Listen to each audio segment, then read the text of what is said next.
18 жылдың көктемі мен жазының бір уағында мен Парижде тұрдым да, сол сәтте Опес Дюпен деген бір кісімен таныстым. Ол өзі әлі жас, текті тұқымнан, тіпті атақты әулеттен шыққан, жазмышта жолы болмаған, тағдыр тауқыметін көп тартып, енді әбден шағылып қажыған, еңсесі түсіп бұл өмірден мүлде түңіле бастаған, тіпті бұрынғы байлығын қайта қалпына келтіруден мүлдем үмітін үзе бастаған біреу екен. Несиешілердің қайырымдылығының арқасында Дюпен әкесінен қалған азғана мұраға ие болып, содан келген түсімді талғажау талшық етіп дегендей, өмірдің алдамшы қызығына бой алдырмай ептеп-септеп күн көріп жүреді. Оның өмірдегі бар қызығы кітапхана, ал Парижде кітап арзан. Алғашқыда біз әлде қалай қолға түсе бермейтін әйгілі бір кітапты іздеп жүріп, Монаматр көшесінде қораштау бір кітапханада кездестік те, заматында танысып, лезде шүйіркелесіп кеттік. Кейін де талай мәрте жолығып жүрдік.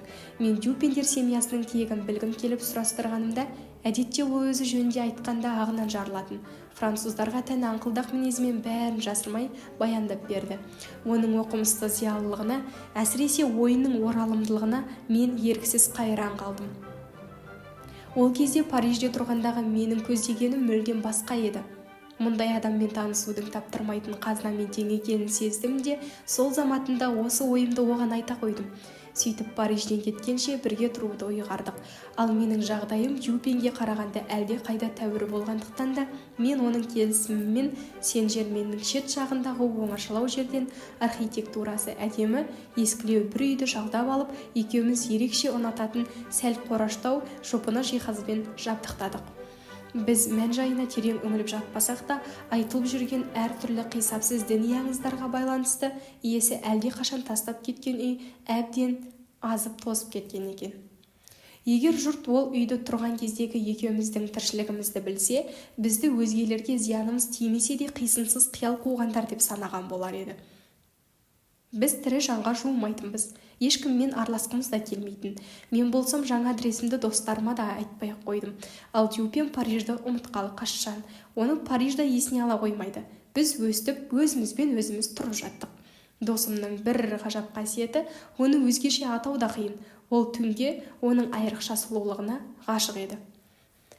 Оның оғаш мінездеріне сөзсіз мойынсұнғандықтан, басқа да қисынсыз қылықтарына мұнысын да мақұл көрдім. Сол қоңыр түсті құдірет әсте тұрақтап тұрмайды. Оның шапағатында әсте айырылып қалмау үшін біз таң сібірлеп ата бастаған кезден бастап ескі үйдегі терезелердің сыртқы қақпақтарын тас қылып жауып тастаймыз. Сонда бөлме іші түтіні бұрқырап, жылтылықтаған 2-3 май шамның талмаусыраған жарығы алакеудемдендіріп тұрады. Солардың әлсіз жарығымен біз түн қараңғылықты қайта айналып келгенін жариялаған сағат қоңырауы соққанша қиялға беріліп, кітап жазушы, кітап оқушы және өзара сұхбаттасушы едік. Содан соң барып жұбымызды жазбай далаға шығып, күндізгі әңгімені қайта жалғастыратынбыз. Әйтпесе қиялыңызға ғаламат қанат бітіретін сол бір үлкен қаланың жылт-жылт еткен оттарымен күңгірт көшелерін үнсіз тамашалап, түн ортасы ауғанша серуендеуші едік.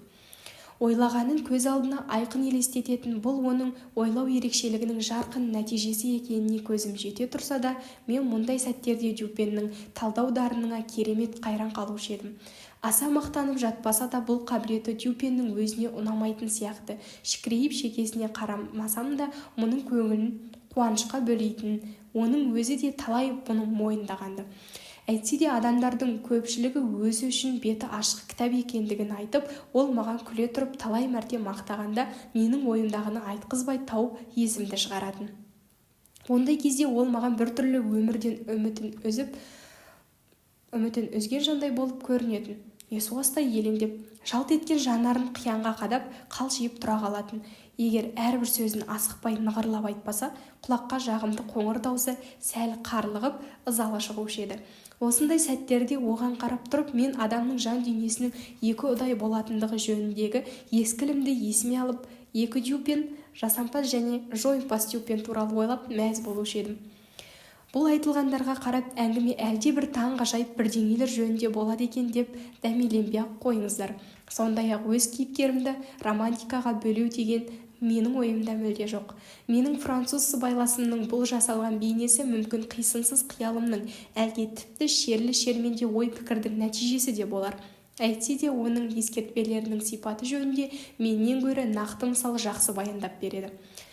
Бірде кешкілік Пол-Роялдың шет жағындағы қоқырсыған ұшына көз жетпейтін ұзын көшені бойлап қыдырып жүрген болатынбыз. Әркім өз ойымен әлек, өзінше ойлауды, ширек сағат бойы ешқайсымызда тіс жарып тіл қатқанымыз жоқ. Кенет Дюпен әлдене есіне түсіп кеткендей, шілтиген анау түрімен не бітіреді, одан да варьете театрына барып бағын сынап көрсе ғой деді. Дұрыс айтасыз деп мен де іле жауап бердім. Мен аң-таң болдым. Тіпті Дюпеннің әлгі айтқан сөзі менің ойыммен қалай дөп келгенін алғашқы сәтте түсіне алмай қойдым. Әйтсе де артынша есімді жинап қайран қалдым. Дюпен дедім де, жүзіне қарап тұрып, мен түкке түсіне алмай тұрмын. Шынымды айтсам, аң-таңмын. Тіпті өз құлағыма өзім сенбейтін сияқтымын. Менің ол туралы ойлап келе жатқанымды сіз қайдан білдіңіз? Дедім де өзімнің кім жөнінде ойлап келе жатқанымды ол шынымен біле ме екен, байқайыншы деп әдейі аңырап тұрып қалдым. Шантили туралы деп ол менің сөзімді жалғастыра түсті. Неғып түйіліп қалдыңыз? Анадай шілтиген сиқымен оған трагик болуға тырысудың қажеті жоқ еді деп ойладыңыз ғой сіз сірә. Шынында мен сол жөнінде ойлап келе жатыр едім. Бір кездегі Сен-Дени көшесінде еттік тігіп отыратын Шантили театрға ынтық болып, ақыры жақында Крикербионаның Ксеркс атты трагедиясында Ксеркс рөлінде ойнап, қанша әлектенсе де еңбегі зая кетті. Жұрт ысқырып, оны сахнадан айдап шықты. Егер бар болса, егер менің ойымда да соның арқасында айна қатесіз тапқан болсаңыз, деп мен қозарысып болмадым. Құдай үшін, маған сол әдісіңізді айтып түсіндіріңізші. Шынымды айтсам, мен өзімнің қаншалықты қайран қалғанымды оған онша сездірмеуге тырысып бақтым. Сол ұлтан тәуібінің Ксеркс сияқтылар дәрежесіне әлі де жете қоймағандығы жөнінде ойға сізді итермелеген жеміс-жидек сатушы болар деп ойлаймын, деді досым. Жеміс-жидек сатушы дейсіз бе? Тәңір тілеуіңізді берсін. Мен ешқандай жеміс-жидек сатушы дегенді білмеймін. Ширек сағат бұрын осылай қарай бұраларда сізді қағып кеткен әлгі бір еңгезердей немеше? Біз тар көшеден айналып жүргіншісі көп көшеге түскен кезімізде мені абайсызда қатып кеткен төбесіне үлкен себет толы алма көтеріп алған жеміс-жидек сатушы есіме түсе қалды. Бірақ Шантилидің оған қандай қатысы бар екенін мен түсіне алмай-ақ қойдым. Алайда француздар әдетте көзбояушылық деп атайтындай Дюпенде ештеңе жоқ еді.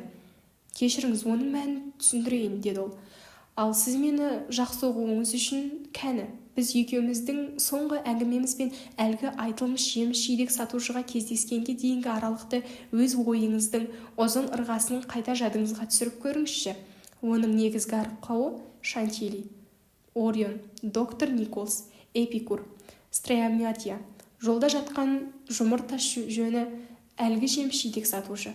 Қызық үшін ақ өзін белгілі бір пікір түюге итермелеген жайтты ойша қайта сөзіп шығуға ұмтылмайтын адамды табу әрине қиын шығар. Мұның өзі кейде қызықты нәрсе. Оны алғаш жасаған адам дегенде ойдың бастауы мен оның түпкі қорытындысынан олардың бір-біріне мүлдем жанаспайтынын еріксіз қайран қалатын болады. Дюпеннің айтқандарын мен таңырқай отырып тыңдадым, және оның сөзінің әділдігін мойындамауға амалым да қалған жоқ. Әйтсе де досым ойын одан әрі сабақтай түсті. Осылай қарай бұрылғанға дейін біздің жылқы жайында әңгімелескеніміз есімде, бірақ әңгіме сонымен доғарылды. Біз бері қарай беттеп осы көшеге түскен кезде бір тұтастан шыға келген төбесін көтерген үлкен бір себет алмасы бар жеміс-жидек сатушы жанымыздан жүгіріп өте берді де асығыста абайламай сізді қағып кетті. Тасқалаушылар көшені жөндеген жерінде жинамай тастап кеткен үйінді тасқа қарай итеріп жіберді. Сіз тасқа сүрініп, аяғыңыз тайып, аздап тобығыңыздың сіңірін созып алдыңыз. Ашуланып, сәл қабағыңызды шытып, бірдеңе деп күбірледіңіз. Үйіліп жатқан тас жаққа тағы бір қарадыңыз да үндемей ілгері жүріп кеттіңіз. Сіздің ізіңіздің бағын аңдиын деген ойымда болған жоқ. Тек соңғы кезде әншейін бақылау менің бойыма сіңген дағдыға айналып барады.